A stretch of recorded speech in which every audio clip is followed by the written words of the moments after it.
Well, good morning, students. This is your SS class for class 10th. Geography का lesson number 4 चल रहा है and this is the second part of the agriculture chapter.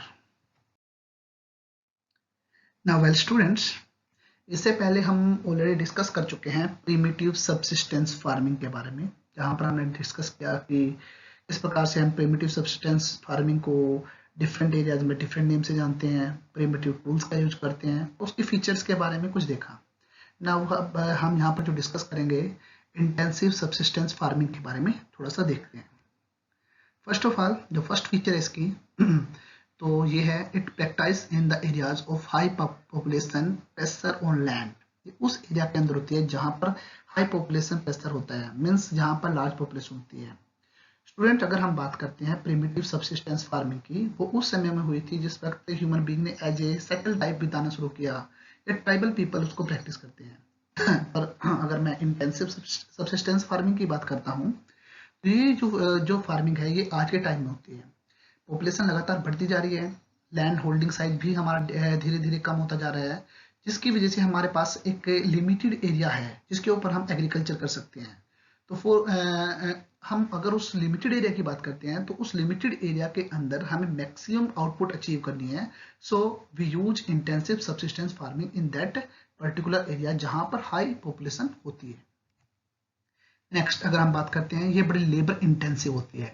It means अगर हम बात करते हैं यहाँ पर जो लेबर की रिक्वायरमेंट है वो बहुत अधिक होती है। तो लेबर रिक्वायरमेंट अधिक होने की वजह से इसलिए इसे हम लेबर इंटेंसिव भी कह सकते हैं। And it use heavy biochemical inputs like HYV seeds, pesticide, insecticides to produce more and more crops. तो हम यहाँ पर क्या करते हैं, हैवी जो बायोकेमिकल इनपुट्स हैं उनका यूज करते हैं ताकि अधिक से अधिक प्रोडक्टिविटी अचीव कर सकें। अब इनके अंदर अगर हम बात करते हैं HYV सीड्स, इंसेक्टिसाइड, पेस्टिसाइड वगैरह यूज करते हैं। अब student HYV it means high yielding varieties seed, इसकी फुल फॉर्म है। 1 मार्क्स क्वेश्चन बार बार आता है। नेक्स्ट जो स्टूडेंट अगर हम बात करते हैं इट रिक्वायर्ड इंटेंसिव इरिगेशन। अब यहाँ पर नेचुरल रेनफॉल के ऊपर पीपल डिपेंड नहीं करते, जो फार्मर है वो किसी नेचुरल रेनफॉल के ऊपर डिपेंड नहीं करेंगे, बल्कि इसके लिए वो क्या करते हैं इंटेंसिव इरिगेशन की रिक्वायरमेंट होती है। क्यों?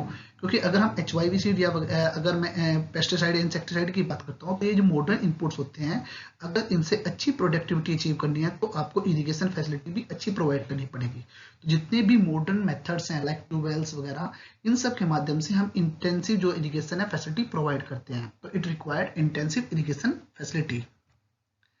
Next it's very important right to inheritance. Student अगर हम इसकी बात करते हैं तो हमारे इंडिया के अंदर एक अधिकार है that is right to inheritance. It means अगर हम बात करते हैं फादर प्रॉपर्टी जो होती है वो हमेशा डिवाइड होती है उसके बच्चों के अंदर इक्वली, जिसकी वजह से लैंड होल्डिंग साइज जो है वो धीरे धीरे कम होता जा रहा है, जिसकी वजह से इट बिकम्स अनइकोनॉमिकल, प्रोडक्टिविटी बड़ी लो हो जाती है। तो ये भी एक बहुत बड़ी प्रॉब्लम है। तो इन सब की वजह से इंटेंसिव सब्सिस्टेंस फार्मिंग की रिक्वायरमेंट है और उसको यूज करते हैं। तो students these are the feature of the intensive subsistence farming. Well student, now अब हम बात करेंगे difference between primitive subsistence farming and intensive subsistence farming. It's a very most important question. Exam type की अगर हम बात करते हैं तो एग्जाम में बहुत बार आया है, तो इनके बारे में डिस्कस करते हैं, प्रिमिटिव और इंटेंसिव के बारे में। अगर मैं प्रिमिटिव की बात करता हूं तो it practised over a small plot of land. ये हमारा जो होता है वो छोटे से एरिया के अंदर, मीन्स छोटे से लैंड पैच को हम कवर करते हैं, उसके अंदर करते हैं। ऑन द अदर हैंड अगर मैं बात करता हूँ इंटेंसिव सब्सिस्टेंस फार्मिंग, तो लैंड साइज जो होता है वो as comparison of primitive subsistence farming bigger size होता है। तो हमारा प्रिमिटिव जो होता है वो छोटे से पार्ट पे होता है, and if you think about intensive subsistence farming तो land size is bigger than primitive. अगर मैं प्रिमिटिव सब्सिस्टेंस फार्मिंग की बात करता हूँ, use primitive tools and inputs like अगर मैं बात करता हूँ डिगिंग स्टिक्स, नेचुरल मैनर्स, इन सब की बात करता हूँ तो ये प्रिमिटिव टूल्स और जो इनपुट्स हैं उनका यूज करते हैं। ऑन द अदर एंड अगर मैं बात करूंगा इंटेंसिव सब्सिस्टेंस फार्मिंग की, यहाँ पर modern inputs like HYV seeds या अगर मैं बात करता हूँ इंसेक्टिसाइड या पेस्टिसाइड्स, जितने भी मॉडर्न इनपुट्स हैं उन सब का यूज करते हैं। Now think about the natural rainfall या नेचुरल फर्टिलिटी। तो दिस जो हमारी प्रिमिटिव सब्सिस्टेंस फार्मिंग है it depends entirely on natural rainfall and natural fertility of the soil for the production. Totally ये जो एंटायरली जो ये प्रिमिटिव सब्सिस्टेंस फार्मिंग है, ये नेचुरल रेनफॉल और नेचुरल फर्टिलिटी के ऊपर डिपेंड रहती है। But on the other hand if we think about intensive subsistence farming, तो इसके लिए modern irrigation methods like tubewells वगैरह इन सब की रिक्वायरमेंट है। तो second thing irrigation, second thing अगर हम बात करते हैं नेचुरल फर्टिलिटी, इसकी बात नहीं कर सकते क्योंकि इसके लिए हम HYV सीड या इंसेक्टिसाइड इन सब का यूज करते हैं ताकि प्रोडक्टिविटी अधिक से अधिक अचीव की जा सके। नेक्स्ट अगर हम बात करते हैं प्रिमिटिव सब्सिस्टेंस फार्मिंग के अंदर जो प्रोडक्टिविटी होती है पर हेक्टेयर, अगर हम यील्ड की बात करते हैं, पर हेक्टेयर उपज की बात करते हैं, इट इज वेरी लो।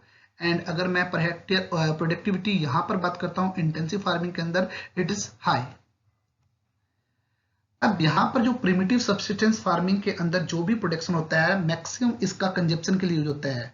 कई बार तो फैमिली केवल सेल्फ कंजप्शन के लिए यूज करती है। But on the other hand if we think about intensive subsistence farming, main purpose होता है कमर्शियल, मीन्स हम अपना पार्ट जो है वो बचाकर बाकी जो मैक्सिमम पार्ट है उसको हम मार्केट में सेल करते हैं, तो ये कमर्शियल पर्पज के आधार पे यूज करते हैं। तो these are some important points and आप देख सकते हो कि डिफरेंस किस प्रकार से है, and it's a very most important question for CBSE board purpose. Now student, well let's think about commercial farming. तो फीचर्स हम इसकी देखते हैं। फर्स्ट वन, जो मेन एम होता है इस फार्मिंग का वो होता है to earn more and more profit, to maximise the profit. ये मॉडर्न इसका मेन एम होता है। इसीलिए हम क्या करते हैं, ऑल द मॉडर्न इनपुट्स हम इसके अंदर यूज करते हैं ओवरऑल लार्ज स्केल, बहुत बड़े स्केल के ऊपर। So let's see the features. Now first of all large land holding, means इसके अंदर जो कमर्शियल क्रॉप होती है मैक्सिमम जो लैंड होल्डिंग होती है वो अधिक से अधिक होती है। Reason is that to maximise the profit. Second one, use high level of the inputs and tools, जितने भी मॉडर्न इनपुट्स हैं, जितने भी मॉडर्न टूल्स हैं, उन सब का यूज करते हैं, जैसे कि आप ट्रैक्टर वगैरह कुछ भी कह सकते हो। Next, modern inputs, HYV seeds, pesticide, insecticides. तो मेन एम क्या है, अधिक से अधिक प्रॉफिट करना। तो प्रोडक्टिविटी इंक्रीज करने के लिए मैक्सिमम मॉडर्न इनपुट्स का यूज किया जाता है। Next one is modern irrigation methods like tube wells etcetera. अब HYV सीड्स या पेस्टिसाइड या जो हमारे केमिकल फर्टिलाइजर्स हैं वो अधिक प्रोडक्टिविटी कब देते हैं, जब आपकी इरिगेशन फैसिलिटी अच्छी होती है। तो इरिगेशन अगर अच्छी होगी तभी आपकी प्रोडक्टिविटी इंक्रीज होगी। तो इसीलिए इसके अंदर मॉडर्न इरिगेशन मेथड्स यूज किए जाते हैं, ना कि हम नेचुरल रेनफॉल के ऊपर डिपेंड रहते हैं। Next one is productivity increased means high. अब इसके अंदर मैक्सिमम एम प्रॉफिट को अर्न करना है, तो इसी वजह से प्रोडक्टिविटी मैक्सिमम हाई रहती है। अब मेन एम जो इस कमर्शियल, इसका मेन एम है वो कमर्शियल पर्पज है। It means to earn more and more profit, to maximise more and more profit. तो इस तरीके से मैक्सिमम हर एक वो हम तरीका करेंगे, हर एक वो प्रोसेस, हर एक वो फैक्टर यूज करेंगे जिसकी वजह से हमारी जो प्रोडक्टिविटी है वो इंक्रीज हो सके और हम अधिक से अधिक जो प्रॉफिट है वो अर्न कर सके। बट इसकी वजह से बहुत सारी ड्रॉबैक्स भी क्रिएट होती है। जो मेन ड्रॉबैक है, it's a soil fertility decreases, जो मेन प्रॉब्लम है। क्यों?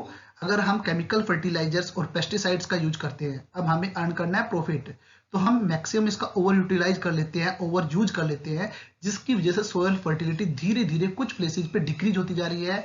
और कई जगह पर तो सिचुएशन ये भी क्रिएट हो चुकी है कि अब वो भूमि एक तरीके से बंजर हो चुकी है, वहां पर अधिक प्रोडक्टिविटी नहीं कर सकते। और यही कारण है कि आज के टाइम में जो मोस्टली फार्मर्स है अब वो ऑर्गेनिक फार्मिंग की तरफ मूव ऑन कर रहे हैं। Now student, let's think about the plantation agriculture. It is called a type of commercial farming also. तो स्टूडेंट NCERT बुक में आपके 3 टाइप बताई थी, primitive subsistence, intensive subsistence and commercial farming. Now उन तीनों को हम डिस्कस कर चुके हैं। अब हम प्लांटेशन एग्रीकल्चर के बारे में डिस्कस करते हैं। It is also type of commercial farming. If you think about the commercial plantation thing, तो इसके अंदर पहले डेफिनेशन देख लेते हैं। So it's a type of agriculture where a single crop is grown over a large area for commercial purpose. Student listen carefully, केवल single crop उगाई जाती है over a large area for the commercial purpose. तो ये होता है, for example आप tea और कॉफी ले सकते हैं। तो इस प्रकार की जो एग्रीकल्चर होती है वो होती है आपकी plantation agriculture. Let's see the features. First of all, it produce raw materials for different agro-based industries. इसके अंदर जो रॉ मटेरियल है वो प्रोवाइड, रॉ मटेरियल जो है वो प्रोड्यूस किया जाता है जो हमारे एग्रो बेस्ड इंडस्ट्रीज है उन सब के लिए। Next one is capital intensive. अब इसके अंदर मैक्सिमम जो चीजें होती हैं, क्योंकि it's a type of commercial crop, तो इसके अंदर हम मैक्सिमम मॉडर्न इनपुट्स यूज करते हैं, और मॉडर्न इनपुट्स का मतलब है कि हमें मैक्सिमम इन्वेस्टमेंट करनी पड़ेगी, सो it's a capital intensive job also, labour consuming also. Maximum जो वर्क है it was done by hand, maximum जो काम है हैंड से होता है, और यही कारण है कि ये लेबर कंज्यूमिंग है, और इसकी लेबर रिक्वायरमेंट पूरी करने के लिए मैक्सिमम जो है वो माइग्रेंट लेबर है, वो लेबर जो रिक्वायरमेंट है वो पूरी करते हैं। मीन्स जो माइग्रेंट लेबर्स होती है जो कि आसपास के एरिया से माइग्रेट करके उस एरिया में आती है, तो इसकी जो लेबर रिक्वायरमेंट है वो पूरा करते हैं, तो it's a labour consuming activity. Now it's need good network of transport and communication. अब प्रोडक्ट बना है तो रॉ मटेरियल को एग्रो बेस्ड इंडस्ट्री तक ले जाना है, वहां से फाइनल प्रोडक्ट को आपको मार्केट तक ले जाना है, तो इन सब चीजों के लिए एक good network of transport and communication की रिक्वायरमेंट है ताकि प्रॉफिट को इंक्रीज किया जा सके। So these are the things, these are the features you can say plantation agriculture. And the next one is market facility must required. अब ये सबसे इम्पोर्टेंट पॉइंट है, क्योंकि जो भी हम प्रोडक्ट बनाएंगे वो मार्केट के अंदर जाना चाहिए, तो आसपास के एरिया के अंदर उपयुक्त मार्केट फैसिलिटी प्रोवाइड होनी चाहिए, तो ताकि इसके अंदर हम मैक्सिमम बेनिफिट उठा सकें।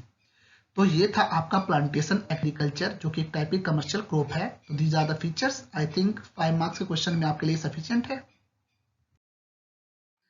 Now students, I hope all the concepts are clear to all of you. Now I will see you in next video. So keep smiling. Thank you. Have a nice day.